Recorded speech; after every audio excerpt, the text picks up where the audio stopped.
Kita nyo, ang daming itlog. Anong gagawin ko sa itlog? Ayan. Kasi ang dami kong lalaking itlog. Ayan. Gagawa tayo ng itlog na maalat. Ayan. Kahit na anong klaseng itlog pwede nyo gawin. Napakasimple lang siya. Napakadali. May itlog na maalat na kayo. Huwag lang itlog ng lalaki. Siyempre. Basta na natin ang itlog. Kailangan malinis siya bago natin ilagay sa sisidlan na gagamitin natin para malinis siya at wala siyang amoy. Walang lasang putik o kaya whatever. Hugasan na natin yung mga itlog. Kailangan hugasan natin mabuti. Tapos maganda tayo ng lagayan na ganito. Tapos lalagyan po natin siya ng malinis na basahan para masipsip yung tubig. Ayan. Hugasan ko po isa-isa. Kasi kailangan hugasan po natin para mawala yung mga tae-tae. Wala siyang tae-tae. Kailangan naman malinis para ano. Ayan. Basta natin. Tapos sabihin natin doon sa ating container. Ayan.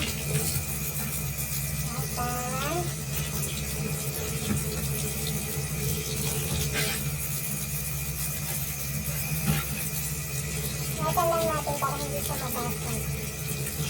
Ayan. Jumbo po itlog yan.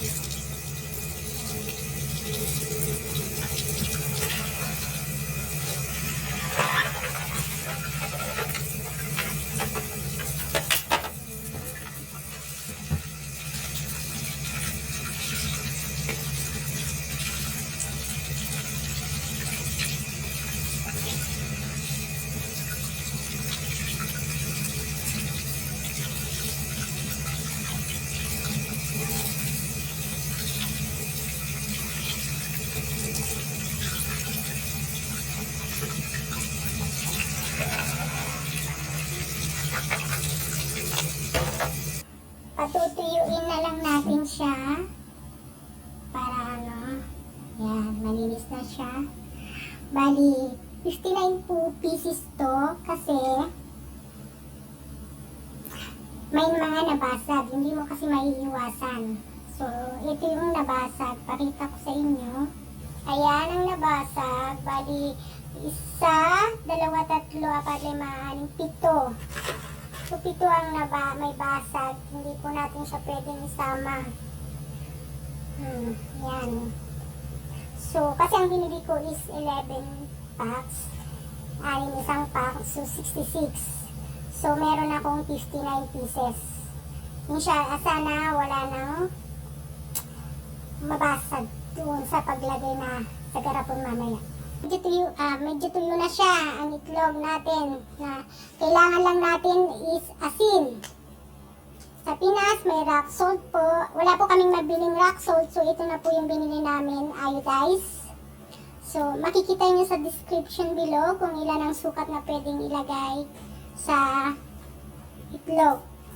Nasaktong-sakto lang to. Hindi siya maalat, hindi siya matabang. So, tiyak na magugustuhan nyo, napakasimple. Gumawa na kayo habang quarantine. May paglilibangan kayo, hindi pa kayo bibili, napakamahal ng itlog na maalat. Ayan. Ayan. Ito yung binili kong garapon para paglalagyan ng itlog. Mura lang naman yan. Ayan. Bali, ayan, 40 lang yung nilagay ko dito para may space siya. Kasi lalagyan natin ng pabigat sa ibabaw pag nilagyan ng tubig yan kasi baka para Kaya yan, lalagyan natin siya ng pabigat. Kung meron kayong pwedeng ipabigat, ilagay po natin. Pero ang sa akin kasi ang gagamitin ko is yung bigas. Lalagay ko sa plastic. Ayan. Tapos, lalagay ko siyang ganun. Lalagay ko ganun. Para hindi lulutan yung itlog. Arrange na yung itlog dito. Ito pwede kayong bumili ng garapon na ganito. Gusto nyo, marami naman pwedeng gamitin. Basta yung pwede siyang, ito na yung itlog. Itabi muna natin. And dinitin asin. Tutunawin naman natin yung asin. Bali, ano lang siya. Kalahating kilo. Parang ang dami, no? Kalahating kilo. Ayan. Pwede nyo rin siyang ang gawin nyo, pwede rin siyang tunawin nyo, papakuluan nyo para mas madali. Pero kailangan nyo siyang palamigin ng tubig. Malamig yung tubig. Kung gano'n ang paraan na gusto nyo para mas madali na tunawin ang asin. Kasi ako, tinutunaw ko lang siya sa water na galing sa running water lang. Kaya, medyo matagal ng konti. Ayan, mainit na tubig na nilagay ko, konti lang. Parang isang baso lang siya. Para tatunawin lang muna natin. Ayan. Ayan.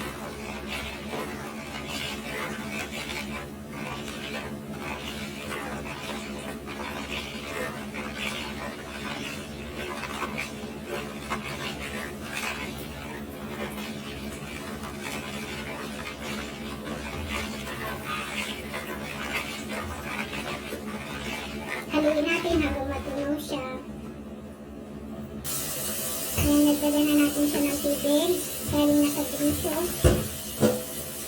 Ayan.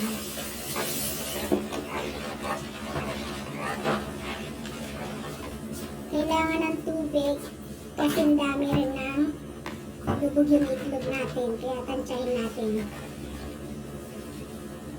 Ayan, medyo natunaw na siya. Pwede na natin isalin dito sa ating itlog. Ayan. Ayan yung itlog natin. Lagyan natin ng pabigat.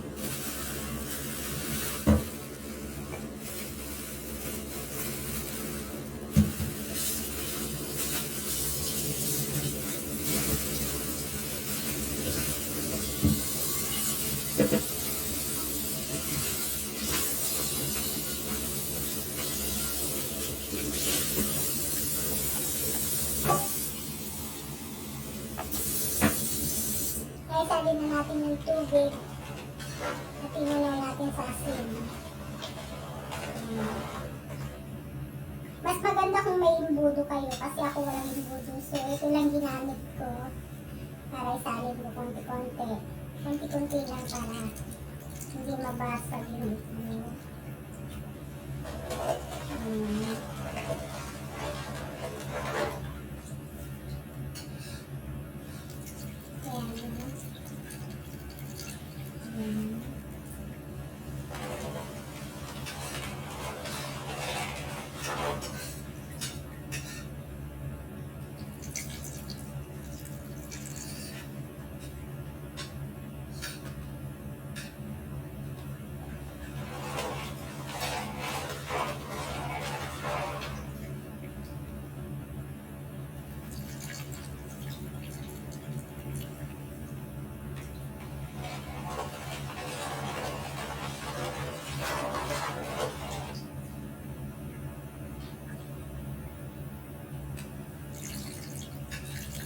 okay na.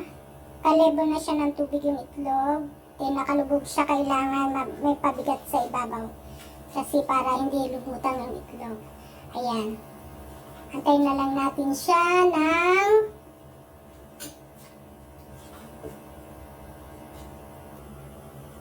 ayan, pwede na. Antayin na lang natin siya ng 13 to 14 days. Magiging itlog na maalat na siya. Ayan. Ayan. Tapan na lang natin siya. Ayan. Gawin naman natin, may natira tayong itlog. Itatry natin ilagay dito sa lagayan na ganito. Ito is melamine. Kung wala kayo ng garapon na ganun kalaki or ganito, ito, melamine pwede. Basta garapon siya, wag lang plastic. Yan, gawin natin ito. Sayang eh. Ayos ko na. Yan, ayos ko na. Inayos ko na yung pabigat na bigas natin.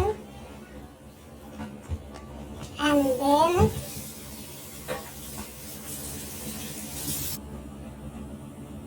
yan, lalagyan na natin yung tubig na may asin. Dahan-dahan po. Dahan-dahan.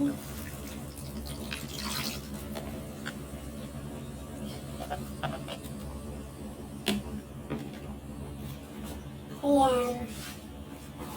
Ayan na, binalutan ko na siya ng cling film. Kailang pinalitan ko yung pabigat niya kasi hindi kasya ng liit. So, nag-improvise. Hanap ako ng mas fit sa kanya yan. Kasya. So, okay na yan. Antayin na lang ulit natin to sa 13-14 days. May itlog na maalat na tayo.